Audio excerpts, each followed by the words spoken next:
1-apreldan O'zbekistonda bir qator muhim o'zgarishlar kuchga kiradi. Eng asosiylari quyidagilar.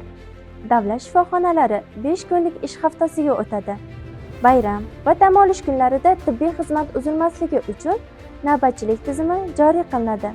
Qator to'lovlar faqat naqdsiz shaklda qabul qilinadi.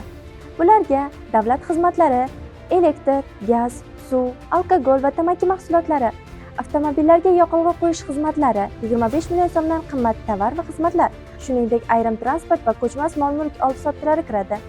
Alkogol va tamaki mahsulotlari naqd pulga sotib olish taqiqlanadi. Chet elliklar uchun tax free tizimi ishga tushadi. Endi ular O'zbekistonda xarid qilgan tovarlari uchun qo'shilgan qiymat solig'ining 85% dan qaytarib olishi mumkin bo'ladi. Minimal xarid summasi esa 300 ming so'mni tashkil qiladi. Zo'ravonlikka uchragan ayollar uchun so'z chaqiruv imkoniyati joriy etiladi. Nukus shahrining ayrim hududlarida bog'cha to'lovlari bo'yicha imtiyozlar beriladi. Notariuslar uchun eng yuqori yosh chegarasi esa oshiriladi.